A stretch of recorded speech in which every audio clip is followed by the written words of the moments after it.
professional golf changed overnight. Because when Rory McIlroy moves, the entire sport feels it. At a time when fans expected stability, another predictable season built around legacy names and established structures, McIlroy chose disruption.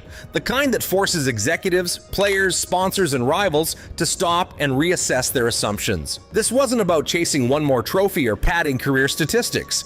This was about influence, about leverage, about shaping what the PGA Tour will look like, not just next year, but for the rest of the decade. And that's what made it feel so extraordinary.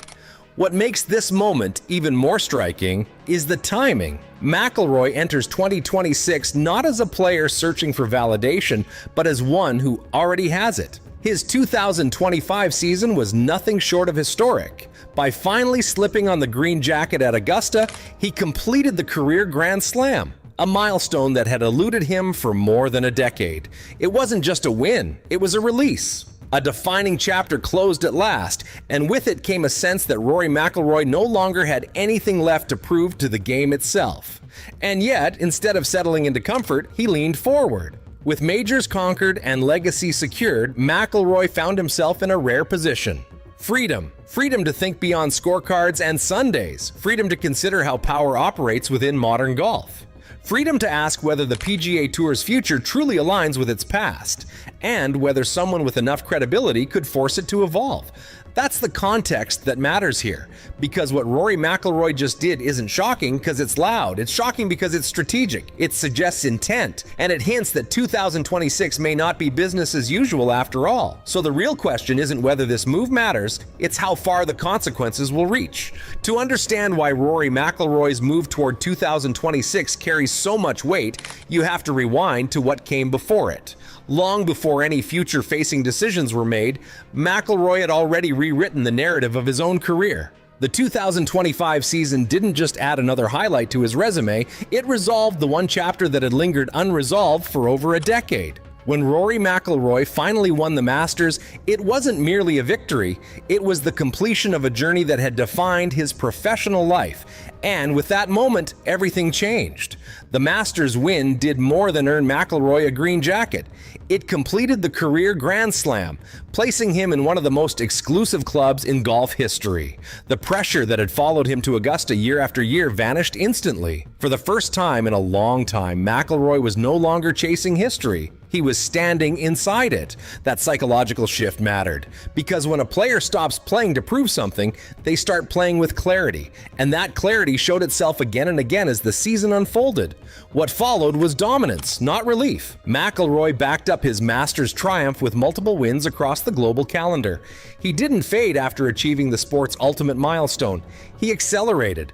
Victories on both sides of the Atlantic, consistent contention in elite fields, and a commanding performance in the race to Dubai confirmed that this wasn't a sentimental peak, it was sustained excellence. Add in year-end honors and international recognition, and 2025 became more than memorable. It became definitive. But success brings its own weight. By the time the calendar turned toward 2026, McIlroy wasn't entering the new season as just another top-ranked player. He was entering as the benchmark. Fans expected dominance. Bombs. Sponsors expected leadership. The tour expected stability. Every appearance carried expectation, and every decision carried consequence. This was no longer a golfer navigating his legacy. This was a golfer shaping the environment around him. And that's the key detail so many miss. Because Rory McIlroy didn't step into 2026 as a contender, hoping things would break his way. He arrived as a dominant force, fully aware that when you stand at the top of the sport, every move echoes far beyond the fairways. So, what was the move that sent shockwaves through the golf world? It wasn't a swing change, it wasn't a coaching hire, and it wasn't a quiet contract extension behind closed doors. Instead, Rory McIlroy made a bold, public commitment that ran directly against the way most elite golfers now operate. At a moment when many of the game's biggest stars are carefully trimming schedules, prioritizing majors, and protecting longevity, McIlroy did the opposite. He leaned in, fully. McIlroy effectively signaled that he would anchor himself to the evolving core of the PGA Tour's 2026 vision, embracing its restructured calendar, its signature events, and its experimental future-facing projects. Rather than cherry-picking appearances or treating non-majors as optional, he positioned himself as a central figure in the tour's next phase. That alone raised eyebrows. But what truly stunned insiders was how intentional it was. This wasn't nostalgia, it was alignment. The 2026 PGA Tour calendar is anything but traditional. Signature events carry heavier weight.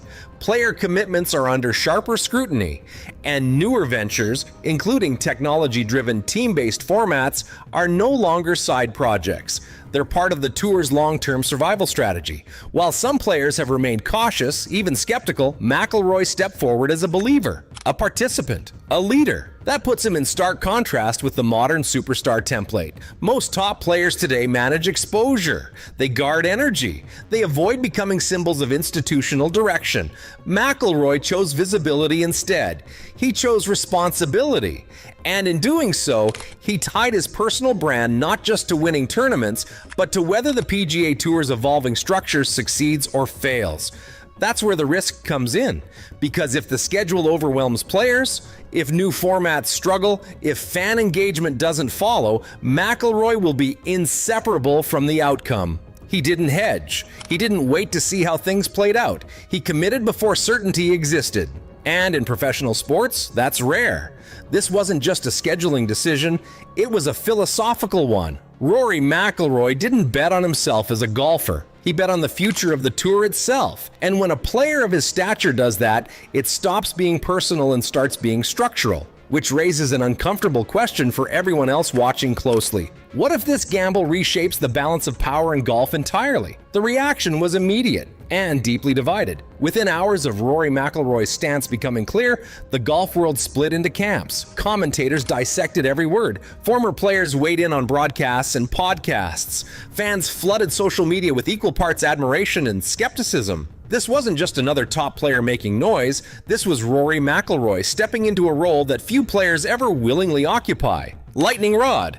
To some, McIlroy's move looked visionary, a necessary show of leadership at a time when the PGA Tour is still redefining itself after years of upheaval. Supporters argued that golf needs star players who do more than protect their own schedules, players willing to help stabilize the ecosystem. In that view, McIlroy wasn't sacrificing anything. He was investing, betting that long-term relevance matters more than short-term convenience. Scottie Scheffler didn't just have a strong season, he didn't just pick up a few big wins, he beat Rory McIlroy head-to-head when it mattered. He outperformed him across an entire year in ways that were hard to argue with. Awards, results, and key moments all tilted in the same direction. This wasn't a single hot stretch or a favorable matchup. It was sustained, undeniable, and very public. And suddenly the conversation changed. Not long ago, that outcome would have seemed almost impossible. Scheffler was elite, yes, but Rory was Rory, the player with the higher ceiling, the broader resume, the aura that came from more than a decade at the top. Scheffler was supposed to chase, not replace. He was supposed to be part of the pack, not the one setting the pace. That's why this shift felt so jarring. It challenged assumptions that had quietly solidified over years. And now the most uncomfortable question in golf is hanging in the air. If Scottie Scheffler can beat Rory McIlroy directly and outpace him over a full season, what does that say about the balance of power in men's golf right now? Because moments like this don't just decide trophies, they redefine eras. To understand why this moment carries so much weight, you have to understand Rory McIlroy's place in the game. For more than a decade, he has been golf's measuring stick, not just because of wins, but because of consistency. Season after season, across different courses, conditions, and eras, Rory has remained relevant at the very top. He became the reference point, the player others were compared to, not replaced. And that kind of stature doesn't disappear quietly. That's where expectations were set, and they were clear. Scottie Scheffler was elite, undoubtedly, a world-class talent with a game built for modern golf. But elite didn't automatically mean above Rory. The assumption was that Scheffler would exist alongside him, not overtake him. Rory's combination of experience, global presence, and proven longevity made him feel insulated from being clearly surpassed. At least that's how it looked for a long time. The reason this comparison has always been so difficult is because separating great players at the top of golf rarely comes down to one moment. Their careers overlap, their peaks intersect. One wins here, the other responds there. The margins are thin and debates stay. Unresolved. That's why head-to-head clarity is so rare in this sport. Usually the hierarchy stays blurred just enough to preserve the status quo, which is why beating Rory means something very specific. It's not about a single trophy or a single Sunday, it's about redefining who sets the standard. When someone consistently outperforms the benchmark, the hierarchy shifts whether people are ready for it or not. And once that shift begins, it changes how every result is interpreted from that point forward. What makes Scottie Scheffler's rise so convincing is that it's backed by moments that are hard to dismiss. This wasn't decided in theory or reputation, it happened on the course. Head-to-head meetings mattered, and Scheffler came out on top when he shared the stage with Rory Mcilroy. Whether it was in playoff situations or key events where both were in contention, Scheffler didn't blink. Those moments carry extra weight because they remove excuses. When players face the same pressure, the result speaks clearly. Beyond individual matchups, the season-long picture told an even stronger story. Player of the Year recognition didn't come from one hot stretch or a handful of highlights. It reflected sustained excellence over months of competition. Scheffler accumulated results steadily, while others fluctuated. That kind of recognition is the outcome of accumulation, not emotion. And when those honors come at the expense of someone like McIlroy, they underline a shift rather than a coincidence. Statistically, the gap was built through control rather than spectacle. Scheffler didn't overwhelm fields with constant fireworks. He separated himself through consistency. High finishes, clean rounds, and very few off weeks. While others surged and faded, he stayed present. Under pressure, his game looked smaller, simpler, and more reliable. That's not flashy golf, but it's winning golf. And over time, it compounds. That's why this run can't be explained away as luck or short-term form. Repeatable performance is the hardest thing to sustain at the top of the sport, and Scheffler showed it across an entire season. The patterns didn't change when the stakes rose. If anything, they sharpened. And when performance becomes predictable in big moments, it stops being a surprise and starts becoming the new normal. What makes this moment so fascinating is that Rory McIlroy hasn't disappeared. He's still elite, still capable of winning anywhere in the world, still one of the most complete players the game has ever seen. But the difference now is subtle and important. He's no longer unquestioned. For the first time in years, Rory isn't automatically the reference point. He's part of a comparison, and that alone marks a shift that would have felt unthinkable not long ago. Around the golf world, the reaction was immediate. Analysts started pointing out the gap that had quietly formed over the season. Not a collapse from Rory, but a level of consistency from Scheffler that was hard to ignore. Fans noticed it too. The conversations changed tone. Instead of asking when Rory would reclaim his place, people began debating whether he'd already been overtaken. That's not a debate golf has had often, and certainly not lightly. Media coverage reflected that tension.